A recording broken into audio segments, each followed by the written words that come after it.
morning, rock stars. Ooh, let me tilt this down just a little bit.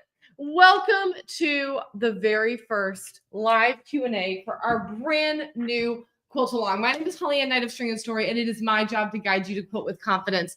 I am so excited to be here with y'all this morning to have the opportunity to talk all about choosing colors and fabrics for our Star Island quilts. Now, if you are here with me live, whether it's on Instagram or YouTube or Facebook, do please say hi in the chat. I would love to know that you are here. Y'all, I have a whole pile of kits here with me. We are going to talk through how I choose colors for a quilt like this. Star Island has 5 fabrics. That's a lot of fabrics, okay? And how to narrow down the choices that you may consider for this quilt. And then, of course, talking about the kits that we have available, all right? Now, I am going to ask for just the patience of my folks over on Instagram. Y'all are like just far enough away from me that I would have to really squint to read those questions. So I will periodically hop up and scroll through those. But I do see that some of y'all are here with me live and over on Facebook and YouTube. Hello, Quinn, Karen, Jennifer. It is fabulous to see y'all. Now, let's talk through some basics of choosing fabrics for a 5 or 6 color quilt, right? I know this is kind of a funky angle behind me here. I feel a little bit like a weather person. I'm like, and today's forecast is a 5 color quilt. There's a lot going on. So how do we narrow this down, right? And I have a few options for y'all. First of all, friendly reminder, everything I'm about to say and more is already posted over on the blog. I have a post that republished this week called Literally Choosing Fabrics for 5 and 6 color quilts. So we're going to talk through color theory a little bit over the next 15, 20 minutes. All of that is written down for y'all with some photographed examples over on the blog, okay? For those of you who are catching this on YouTube or Facebook, I'll update the captions of these videos when we're done to include those links. On Instagram, that link is already waiting for you up in my stories for right now, and then it'll go into the Star Island highlight, okay? Sound good? Hello, Sue, Marianne, Helen, good to see y'all. I'm going to jump up real quick and scroll down my Instagram, folks. Hello, Alyssa. How are you? Hello, hello, Ms. Jerry. Fabulous. I am so glad that y'all are here.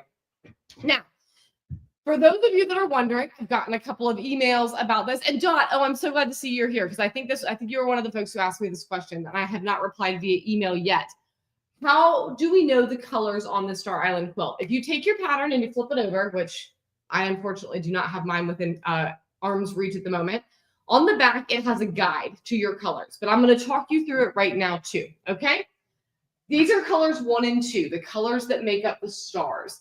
They are the same amount of yardage in order to make these stars. If you wanted to make these stars scrappy, you could just split up that yardage, okay? So I know on the cover quilt, we have one portion of this star is constant and the other one alternates, right? You would just do 2 half yards and then 1 yard, okay?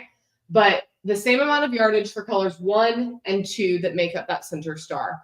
Color 3 is our first background, okay? It is the one that is going to touch 3 different colors, right? Before we get to color 4, which I call our lantern, okay? So 2 colors for the stars, background number 1, our lantern color, and then we have this final dark on this sample. It is purple. This is the OG Star Island quilt. Some of y'all, Dot, you may remember when I made this quilt back in 2019, right? Some of y'all remember me getting out the pizza pan to quilt this design, right? But this is color 5, this second background. Sometimes I refer to it as our sashing color, okay? Now, what are some ways that we can break this down in order to make it achievable to choose that many fabrics, okay? The first decision that you're going to need to make is, are you working with primarily solids or primarily prints? Now, a lot of these pieces are pretty small. Okay, so that doesn't necessarily mean that you need to work with all small scale prints. I'll talk a little bit about the kit that I'm going to be using here in a minute that has, in fact, some pretty large scale prints. But it does mean that it's worth giving some consideration to how they're going to cut up, okay? Because each of these pieces here is actually 2 strips because of where the block divide is, right? So things are getting sliced and diced pretty small here. So if you've got things that have big prints on them that you're wanting that big print to stay intact, that might be a good option for a backing, okay? Larger scale prints that are going to look cool, chopped up, funky ways, could very much be your friend. That's what I'm betting on with my Oh Lucky Lucky kit. Or really small scale prints, finer prints. We've got a lot of those in these kits that we've made. You can see even here, right? This is kind of a textured print. These three, the orange, the cream, and the turquoise, are all kind of textured prints. And then I have a medium-sized floral in this pink. And these sea turtles were spaced out nicely. So I actually end up with nice little sea turtles floating around. I was a little worried when I first made this quilt way back in the day of, if I end up with little sea turtle pieces, is it going to look funny? And in this particular instance, I think it turned out all right. Okay, so decide if you're going to work with solids or prints. Think about scale, and then kind of hold that thought about scale as we begin to discuss color. Now, my personal favorite way to tackle a 5-color quilt is to consider what are our foregrounds and what are our backgrounds. And I gave you a little hint about that when I was describing this color placement to you a moment ago, okay? Right? I consider the stars of this show, pun intended, to be this center star here, right? I usually describe this as a star. And then we have this secondary design that looks a whole lot like a lantern or a compass, all right? And those are the things that I'm wanting to draw my attention to. That makes colors 3 and 5 backgrounds, all right? So we could apply the principles that we learned just a few weeks ago when we were doing our perfect fit quilt and think about a 3-color quilt plus 2 neutrals, okay? And in this case, you can see that's exactly what I did, right? I've got a red, orange, and a turquoise. This is a play on that classic primary color triad, right? Red, yellow, and blue are our primary colors. This is a play on that, right? I've got a red adjacent, or a yellow adjacent, a red adjacent, and then this turquoise. If I actually take my, is that the way that I want to point it? Red, orange. No, I need to go the other way. I'm pulling out my color wheel so I can show you all this.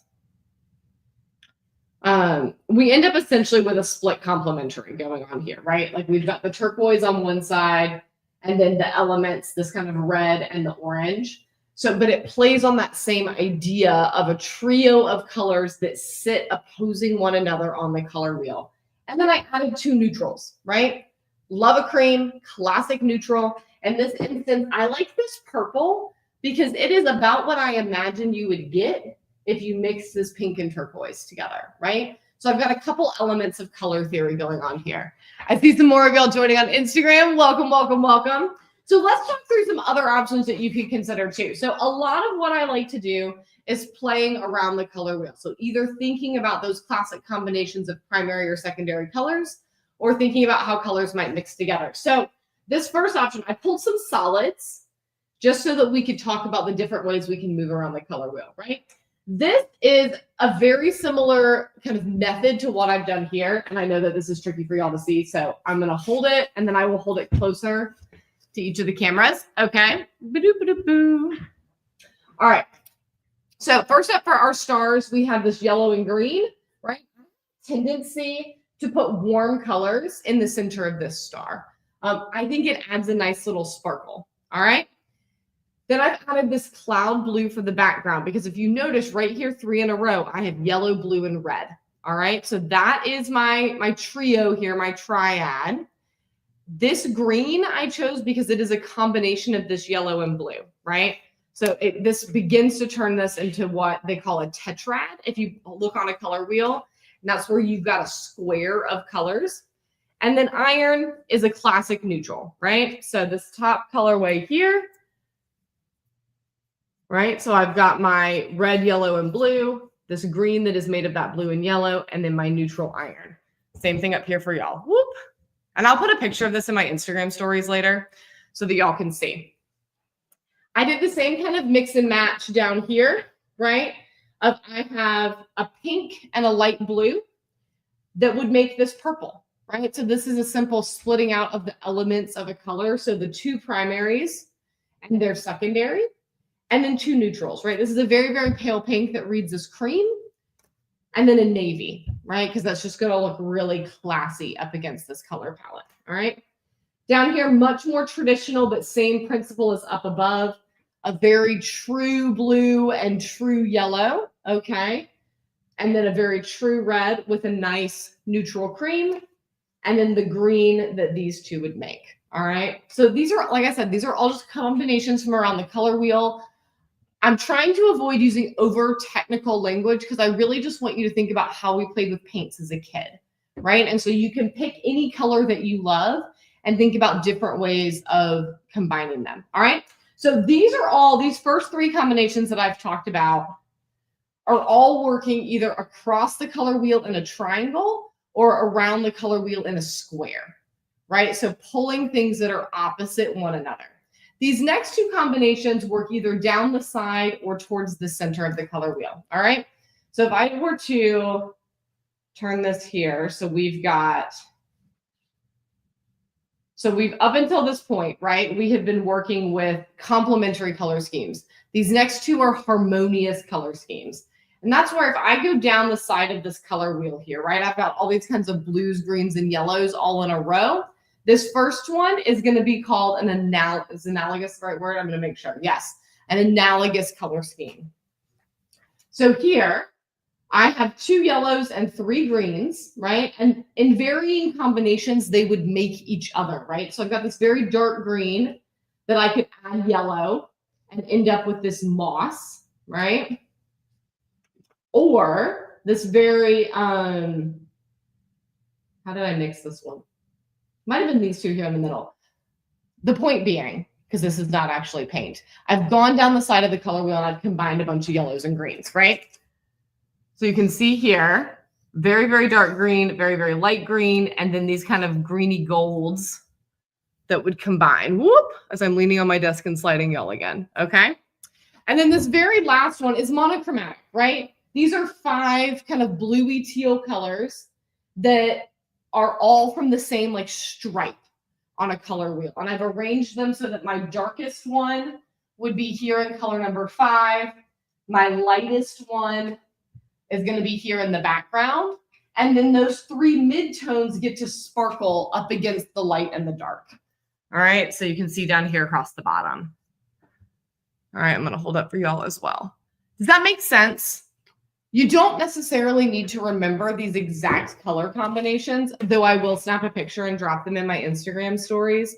What I want you to think about, like I said, is if you picture a color wheel, these are very, very inexpensive online, right?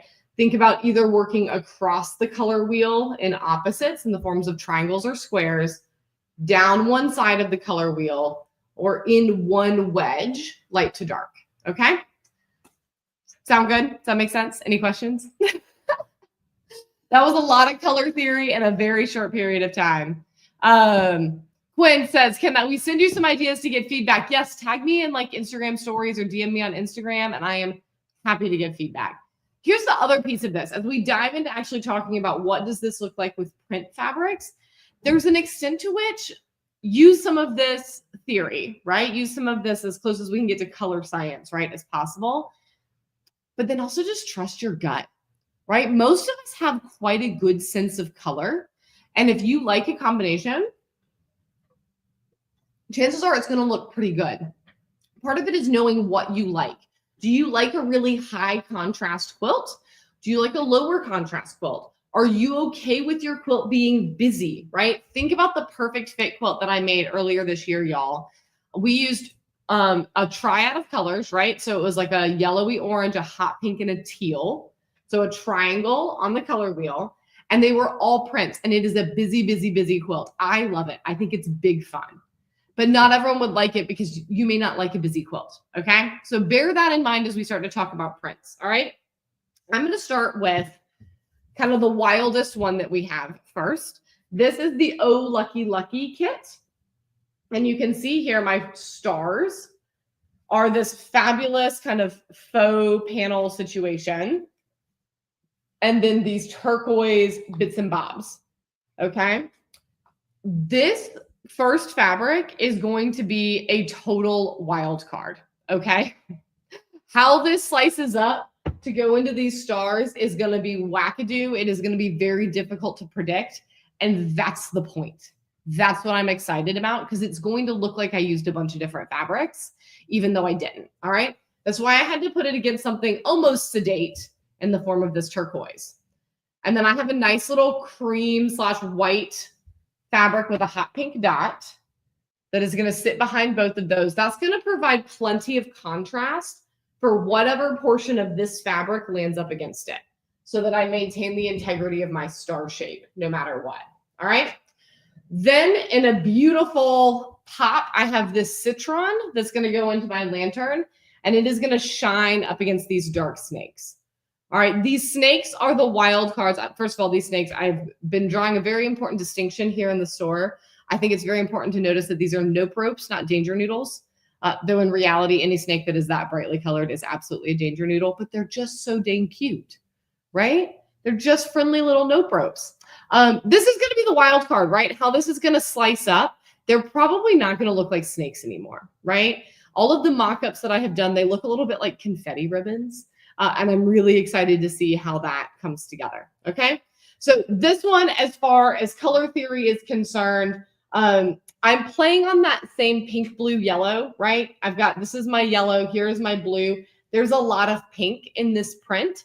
So even though it won't always be pink, that's the seat it's sitting in, and then a white and a black, right? So 3 colors, a triangle on my color wheel, and a neutral. Again, I like a busy quilt. So I think this is going to be really, really fun. This has also been our best-selling kit yet. So if you like it, this is the last one. Just shameless plug, okay? Lottie says, I really like that second set of colors. Can you include that on your Instagram post, please? Yes, I'll put it on my Instagram stories. So it'll pop up there, and then I'll put it in the Star Island archive, like the little highlight thing on my profile. So it'll be easy for you to find and see all those colors because, yeah, they're really pretty, okay?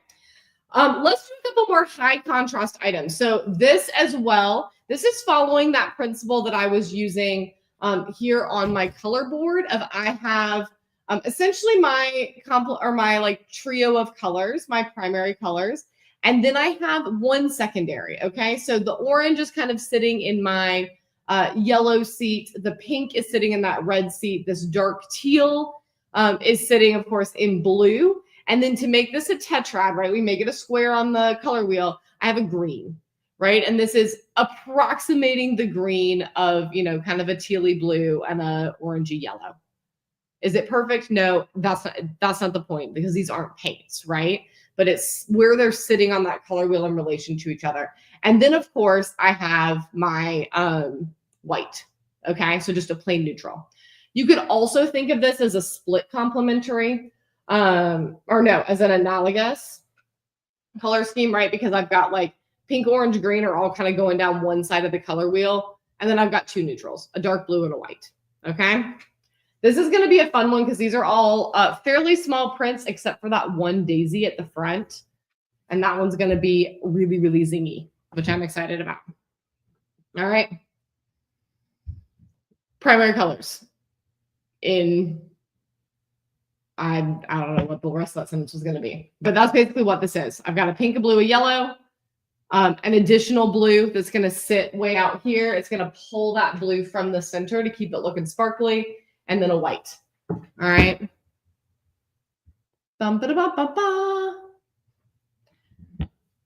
So my point with saying that so blasé, right, is this is not something that has to be overthought, right?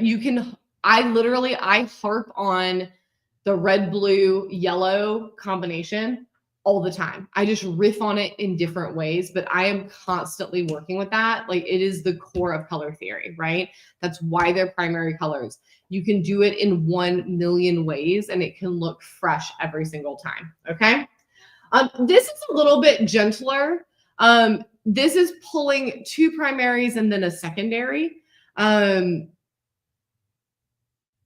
But with a little less color theory thought to it and a little bit more, I want something really warm in the middle, and then I want to frame it green. One of the things I was tempted to do with this one was to put this green all the way out here, but then it's going to become a green quilt, right? And this one I kind of wanted to read more as a pink quilt.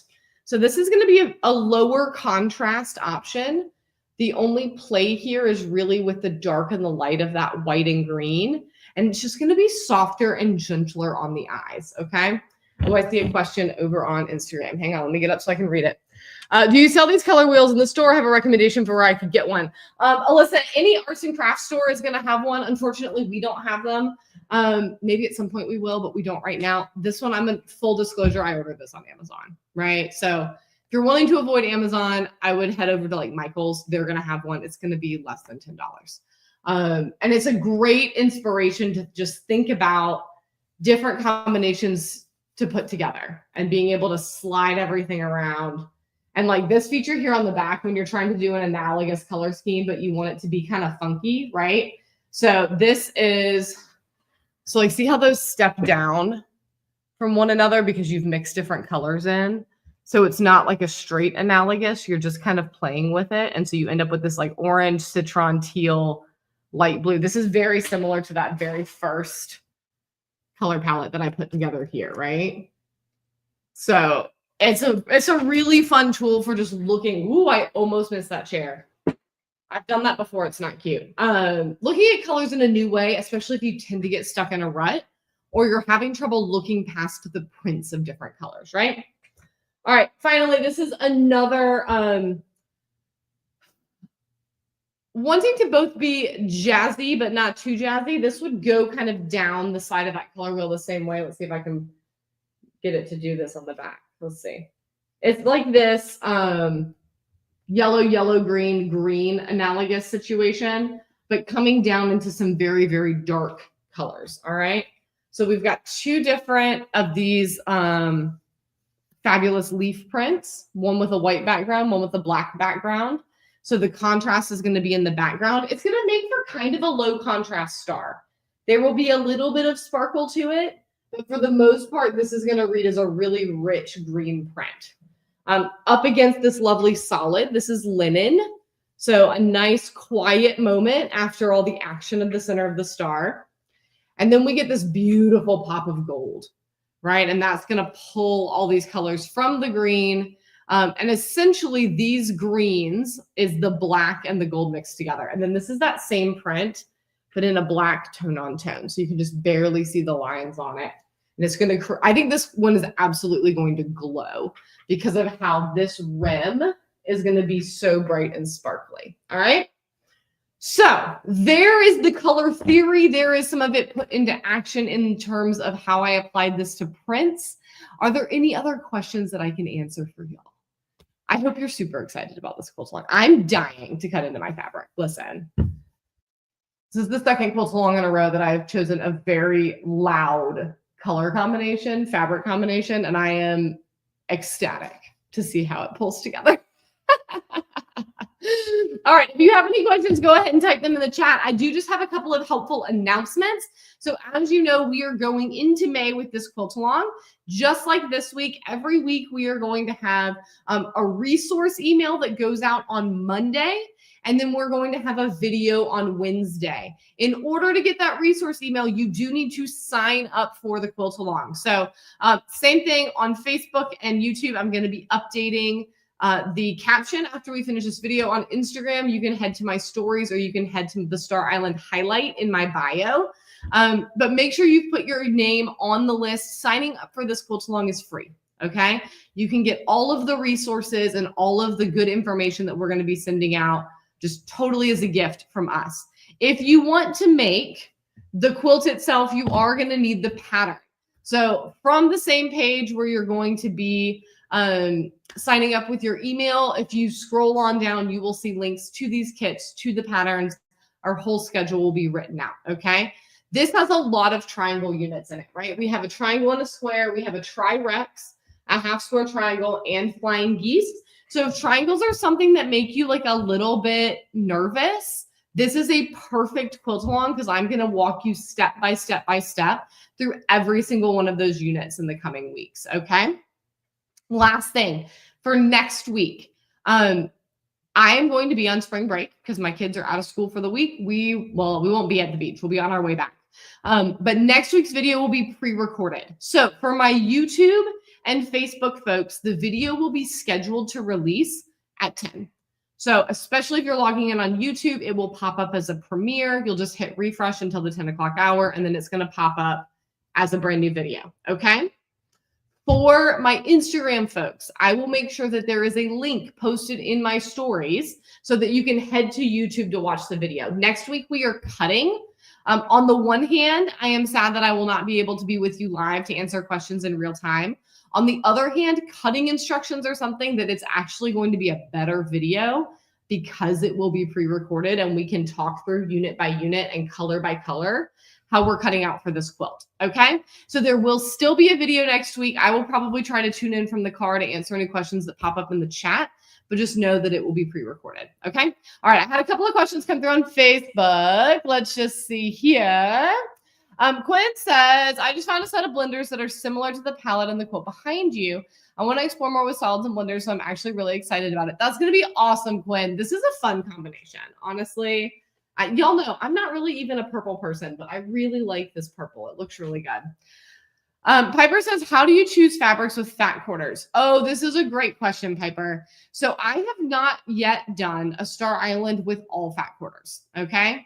And I would not necessarily recommend jumping in with that.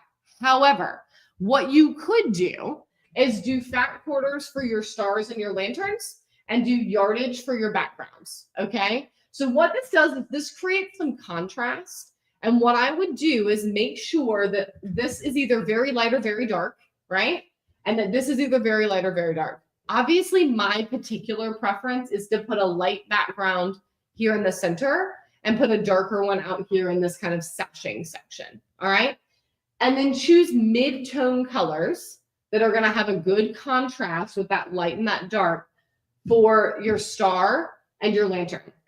My rule of thumb is to do your yardage +1 when doing fat quarters. So if you need 1 yard of fabric for fabric 1, I would choose 5 fat quarters, all right? And the reason for that is that cutting out of fat quarters is not as efficient as cutting out of yardage. And since the pattern is written to cut from yardage, you want to have a little bit of extra, okay? And I would essentially cut a block at a time, okay?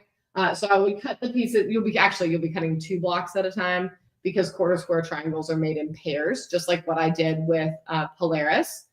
So I would cut out basically 2 blocks at a time from those fat quarters. Does that make sense? Hopefully that's helpful, Piper. I have been wanting to do this with fat quarters for quite some time, so I'm really excited to hear how it goes. I came this close to doing that this time around. Quinn says, every time I buy or sign up for something, I still get that email asking me to confirm my email, which I do every time, but it doesn't seem right that it happens every time. So Quinn, unfortunately, the way that email service providers work, even if you're on our list already, when you sign up for something new, if we have double opt-in turned on, you are going to have to click it every time. It's just our way of making sure that we have your full consent. And we have a couple of things that we don't do a double check on, but for things like this, where we're going to be sending you an email every week, we want to make sure that you know what you signed up for.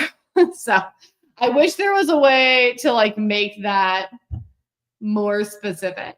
But unfortunately, our provider doesn't allow that kind of specificity at this point. Yeah. Piper, I'm so glad that that's helpful. That's so exciting. Yay. Laura says, what exactly is the lantern? I'm not visualizing them. The lantern is this blue part right here. I describe this as a lantern because it looks like a Middle Eastern, kind of metal and glass lantern, but it's made up of the point of the goose and then half of these half square triangles that goes all around. So we end up with this kind of 8-pointed star going around. Great question. Oh, I'm so glad you're here, Debbie. There seems to be quite a bit of stormage happening. I'm glad that you're safe and that it has passed. Yeah, it's not a glitch in your email. No, don't worry. It's just us making sure that you meant to opt in for a thing. Yep. Yeah, I love it. Y'all, thank you so much for being here. Oh, I do see one more question up on Instagram. Alyssa says, thinking about it, I may use the Bee Garden Fat Quarter Bundle. Oh, that would look so good, Alyssa. Especially... like I would think about this black that we have that looks really good with Bee Garden, but is not actually from Bee Garden, and like a linen. And then you could use those Bee Garden fat quarters for your star and your lantern. That would look awesome. Thanks for being here, y'all. I hope this has been super helpful as you consider all of your fabric options for the Star Island Quilt Along. If one of these kits struck your fancy, they are available in our store. We have very limited numbers of each. So If it stood out to you, go snag it. We will get them in the mail pronto so that you'll be ready to rock and roll and cut with us next week. All right. Bye for now, rock stars. I will see you soon.